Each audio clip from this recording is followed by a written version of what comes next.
I love how the world works sometimes, how, you meet one person and then they introduce you to another, and then it's like a domino effect. And it's not, it happens magically in a way. You meet the right people at the right time. And I, I was introduced to this wonderful animator, singer, um, creator, and he's with us here today. He's worked on The Lord of the Rings. He's worked on Hanna-Barbera's Smurfs and Super Friends, MTV Liquid Television. He has so many different wonderful projects that I could list, but we'll find out more about them here, including Hell to Pay. So let's get it on. Here he is, Gene Hamm. Gene. Hi, how are you, David? Oh, I'm wonderful. So glad to have you on. I know we talked about it for a while now, so here it is. Yeah, I'm really glad to be here. You have a great show. Oh, thank you. Thank you. I love getting, messages from you, and it's very uplifting to hear that, someone who I didn't really know just connected with me. And I mean, it's so good to connect and create together. Yeah, well, how I heard about it was I'm friends with Julie Newmar, and she told me about it because you did a great interview with her, and she told me about it. Basically, how I met her. I met her way back in the '80s once at the what's the Barnesville Park. At Barnesville Park, they have a big gallery and stuff. And I was standing there looking at this installation, and over in the corner of my eye, I saw some movement, and here she was in a room, all nobody but her and John, her toddler, and she was laying there, sitting there on the floor with her legs like that, and he's up there playing with her hair, and basically up until then, I was just always struck with her by from seeing her Little Abner and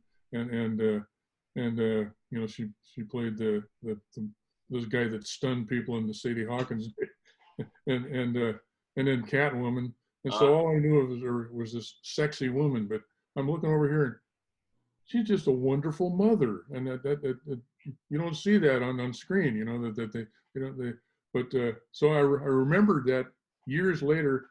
I worked at Alchemia, this organization for special needs adults, and I was making a documentary about them, and I thought, I wonder if I could get her to narrate it, and then I thought, I wonder if she's on Facebook, and yes, she was on Facebook, and then I thought, well, couldn't be her. It's got to be some publicist doing all that, but I messaged her. I sent her some of our films, and she's got a hell of a good sense of humor, and and loved the films, and then called me up one time and had me do a little piece of animation on her website, and traded me to do narration for the film.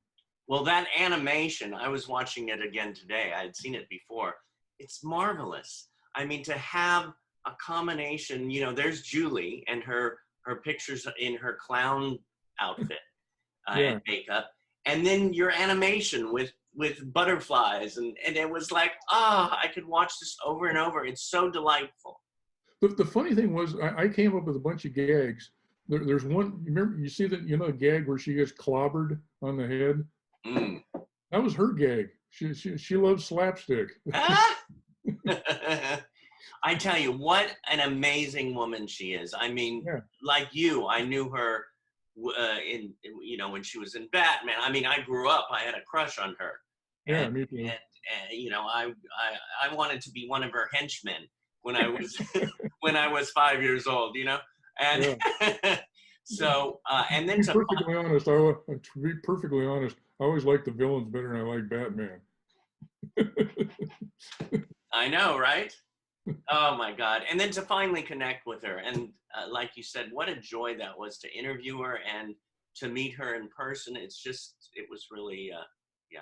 So, and shows you too, like for you, you said, is that Julie Newmar, blah, blah, blah, and you took the step-by-step process, and now she's a part of your film. Yeah, yeah, yeah. So I'm going to ask about one more question, but I know you have one of your students coming on, and then Performing Arts Studio West has a few that will love to learn from you. So Yeah. Can I show you one film that when I first got to Alchemia, the thing I'd never been around people with special needs, but I wanted I was wanted to be a teacher there, but the thing that impressed me when I first got there was there's all these people. I'm around people that are complaining all the time. They got nothing to complain about. And when I met these people, they've got all kinds of obstacles in their life, and they're not complaining, and it was just so refreshing. And so, but I had to go on a learning curve because I went through an evolution of finding out what I could do with them. And at the beginning, I thought they had a short attention span. Turned out I was wrong. Uh, so we would always try to get a film done that same day before the buses came. And so in the early days, we'd figure out something we could figure out in the morning and get it done by the end of the day. And so here's one of this is actually the film that I sent to Julie Newmar that made her laugh. Let me share screen here so you can see it. So let me get over here. And it's called Parking. And I play the villain here.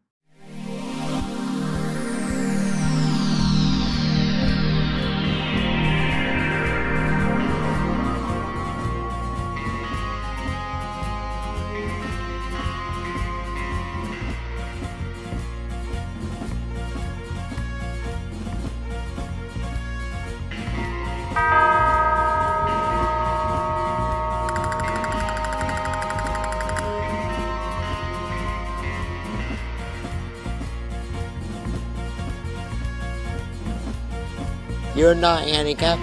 You can't park here. Yeah? What are you gonna do about it?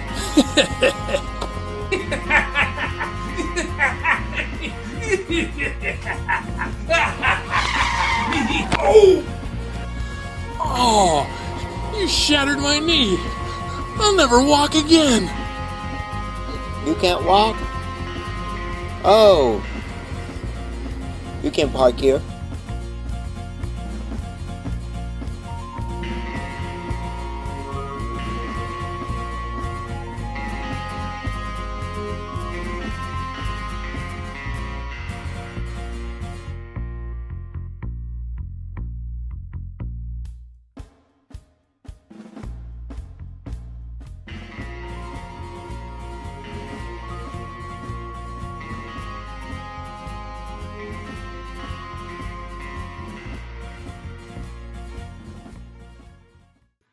well, that'll show you for parking in a handicap place. Yeah.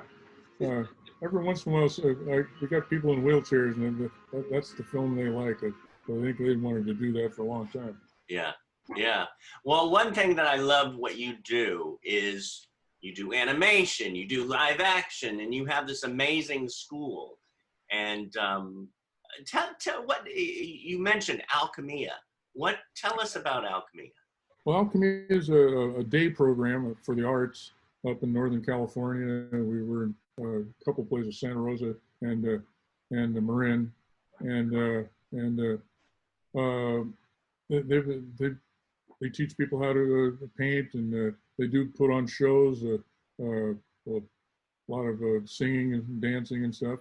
And the cool thing was that I know a lot of special needs programs got closed during the pandemic, but they were smart enough that the bosses, they figured out Zoom real fast, and we've been working since March on Zoom, and then keeping everybody interested and coming up with new classes and stuff that work on Zoom, and so it's pretty cool place. Yeah, well, I mean, from looking at your website and your films, I mean, it's really It's wonderful what you're doing, and it's God, it's so smart that, you know, we just jump on. It's like, okay, what's the next thing? What do we have to do to keep going? So Yeah, the one approach I do, there's two things that I do that I think a lot of I call it the I Spy approach. Back in the 60s, there was two TV shows about race in the 60s. On the same season, there was a I Spy and there's Outsiders. Outsiders was a Western with two bounty hunters, one white and one black, one former slave, another former slave owner. And they were fighting all the whole hour. And then finally, in the last 5 minutes, they always get, it's like the Defiant ones out west. They in the last 5 minutes, they get together and then fight the bad guys. And then they'd be arguing off as they rode off. And so they were just talking about race all the time and just in your face all the time. That show lasted 3 months. So I Spy, they had a black spy and a white spy.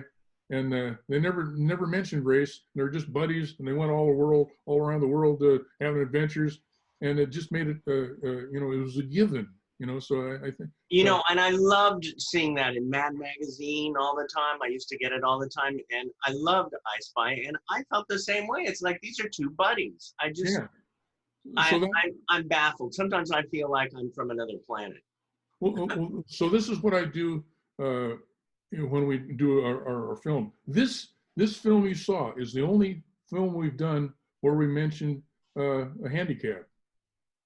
Everything else we don't mention it. It's so it's just a given that anybody can do anything. Right.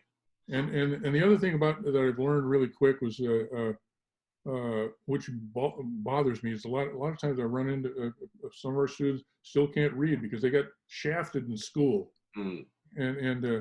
But all through their lives, nobody expected anything of them, and I expect a lot. And the thing is that because I expect a lot, they deliver, right? And then they're happy if somebody actually expected something out of them. Well, it's so the way when I teach actors, I teach entertainers, I teach creative artists. So that's the way I look at it. Yeah. We have some people here in the waiting room, and I think I'll bring them on, bring all of them on. Okay.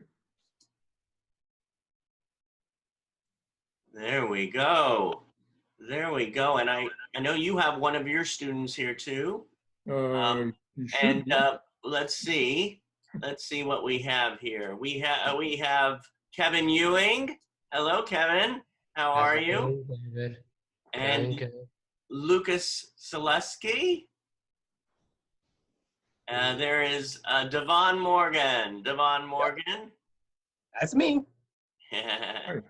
Matthew Selden. Yeah, I'm right here. Jared will be here. Yes. Austin Vance. Hey. And then Matthew Payne. Very nice. Everyone, this is Gene Hamm.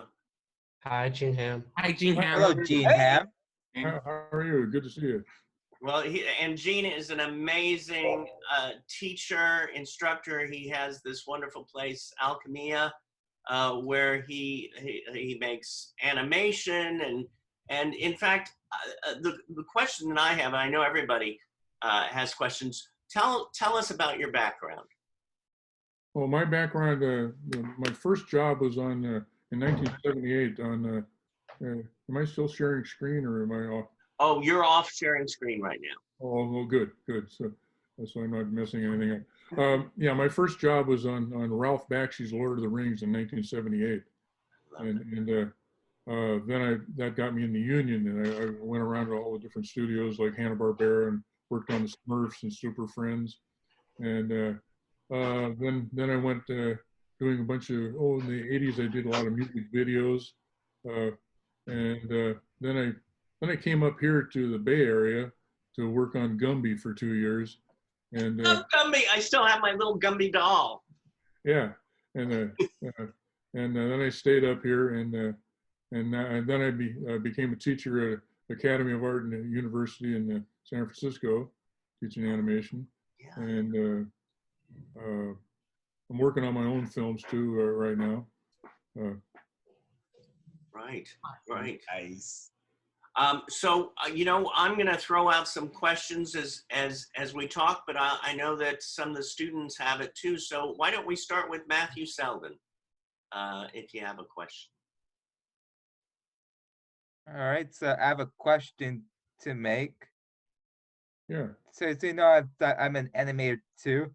Cool. I know I've seen your video called Cartoon Cavalcade. Yeah, I know some of the things are really funny. Oh, thank you. Yeah, I enjoyed it. Thanks. Here's they the under- one all the question. voices. Oh, sorry. Go ahead.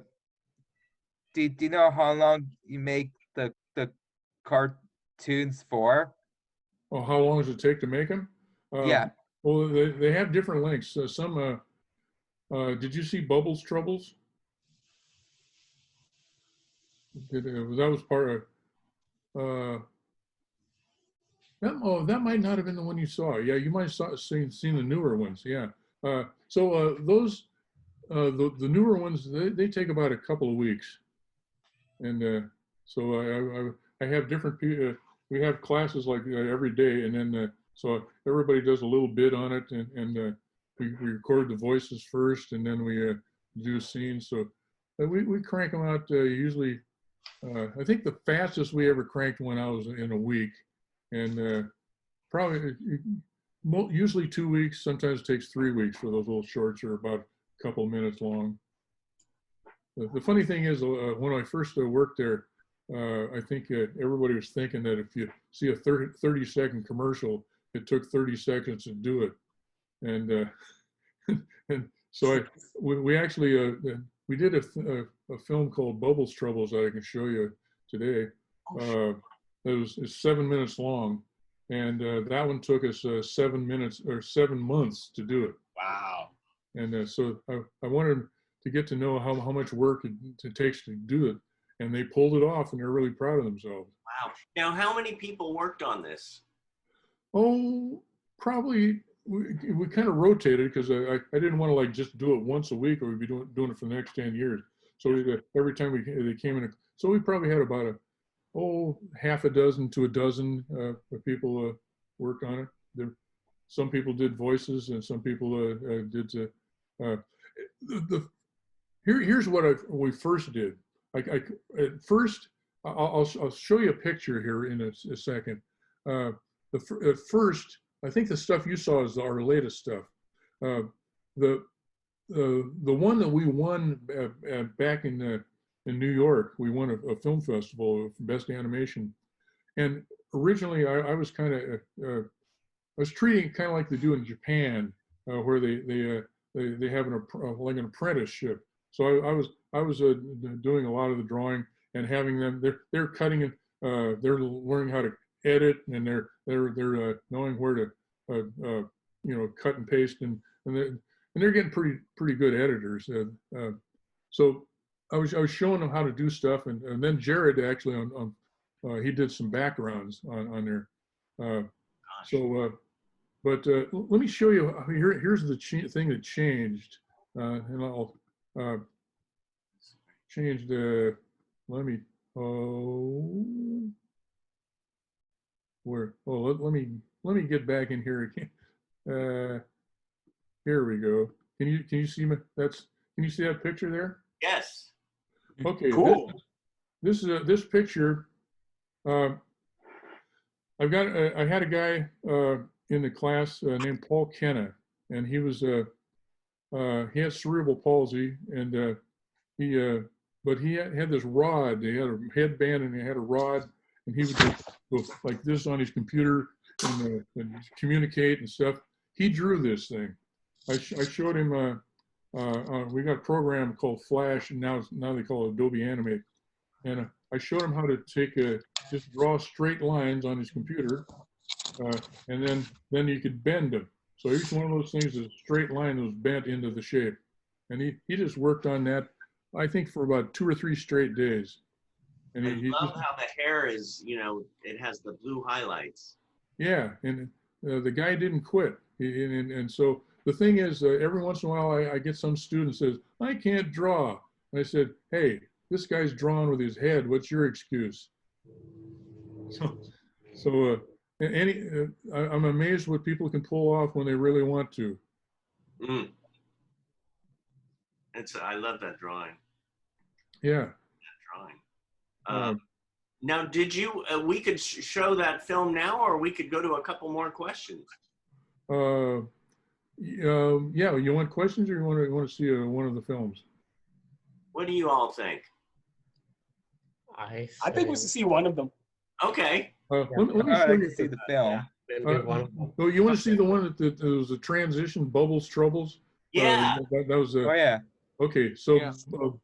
I was teaching 3 classes. One was a voice class, and then I was teaching a screenwriting class, and then teaching a animation class.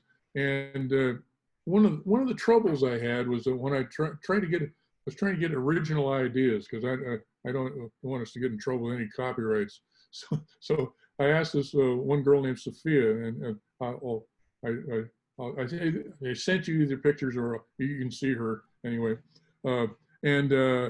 So I asked her what her favorite movie was, and she said it was Beverly Hills Chihuahua. And so I said, and she wanted to do a film like Beverly Hills Chihuahua. And I said, well, we're going to have to come up with something a little different so Disney doesn't come after us. And he says, what's your other, you have a second favorite movie? He says, Marmaduke. Says, okay, so you like movies about dogs. And so there's Big Dog and Little Dog. Are they friends? Yeah, they're friends. Well, we haven't got a story. It's going to be real short if they don't have any conflict. And I said, what about if you got a big dog is bullying the little dog, and the big dog friend helps him figure out how to defend himself? Okay. And so she writes that thing. And I said, you want to have something at stake, when you're writing a story? And I said, so why is the big dog going after the little dog? He wants his diamond collar. And I said, diamond collar? This little dog's rich? I don't like this dog. I said, so we figured out, she helped me figure out that instead of a diamond collar, he had a wedding ring on his collar, the wedding ring of her dead husband, who used to feed the dog. So and they gave it a little lump in the throat. So here, I'll show you Bubbles Troubles here. Let me get the thingy. That's the technical term here. Thingy. You like another piece of hand, Bubbles?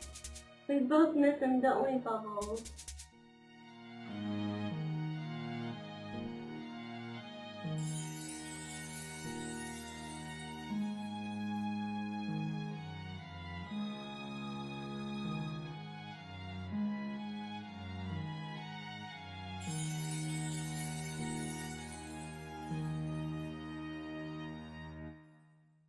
Do you want to go outside?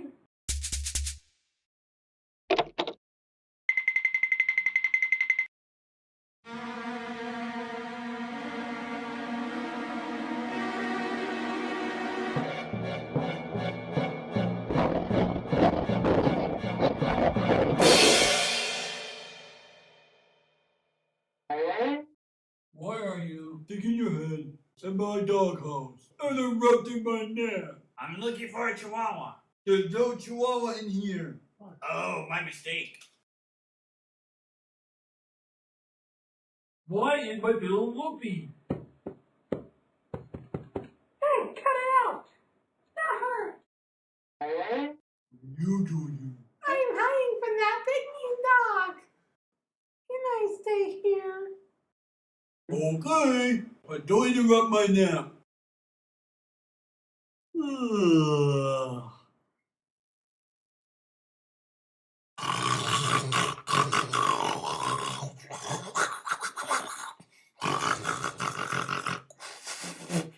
Look world is such a tiny thing. Makes such a big noise. Does he always chase you? Yes, every day. What are you gonna do about it? I thought you could protect me. I could be everywhere. You can't help me. I can help you yourself. What? I'm gonna teach you how to fight. What do I do? Try to run around behind me and bite me on the heel. Okay.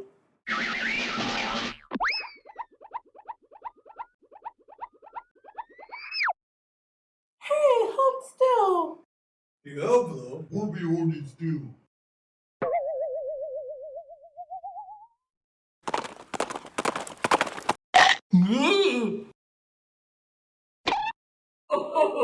You won't be expecting that.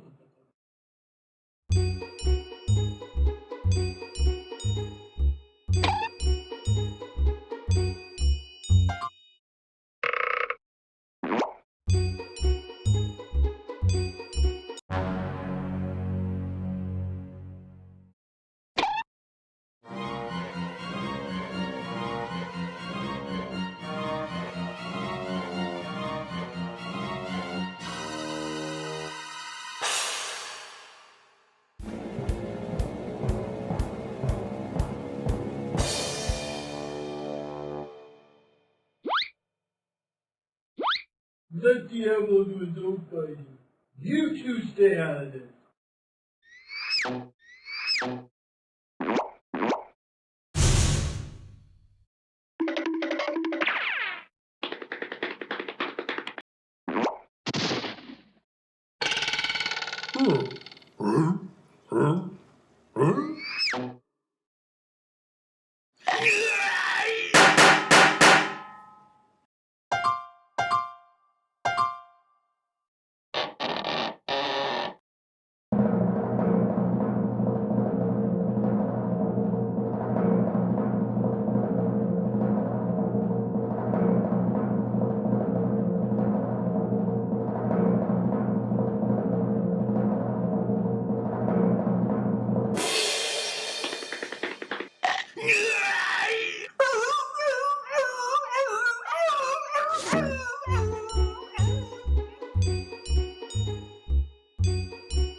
You're all right, pup.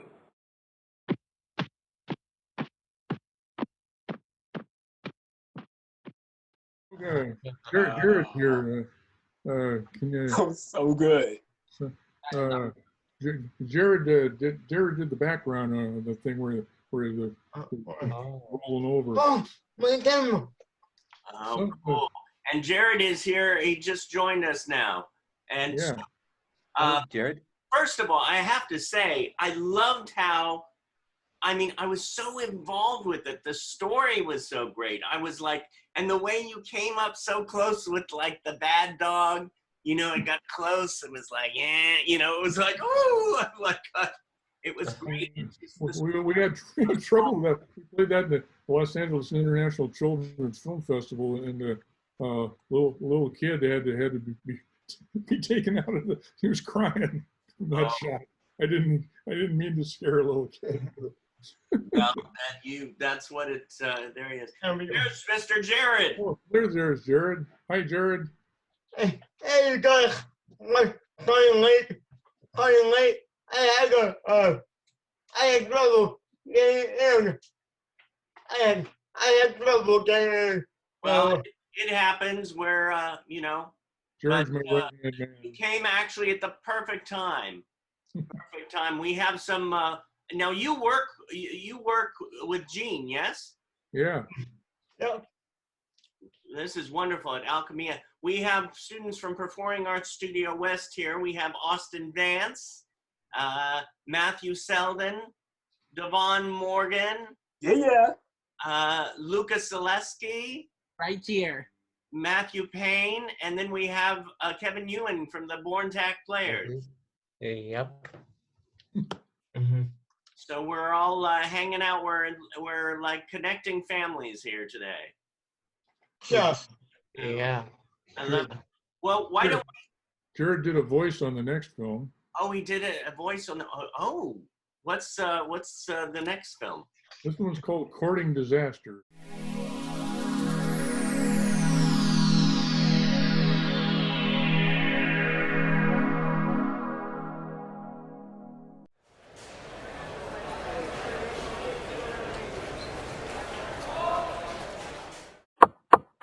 Order in the court.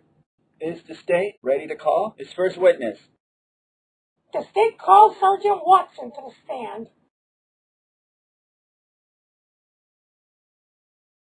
Do you promise to tell the truth, the whole truth, and nothing but the truth, so help you God? I do. And now pronounce you man and wife. Take a seat.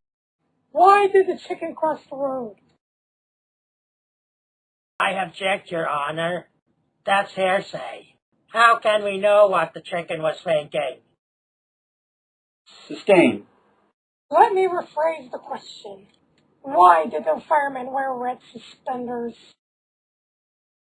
I object, Your Honor. That's hearsay. The witness couldn't know what the fireman is thinking. Sustained. I will try another line of questioning. What has 4 wheels and flies? I object. He's leading the witness. Objection! He called me a guy. Overruled. I can miss. I can break. Get it through. You know, I'm thinking.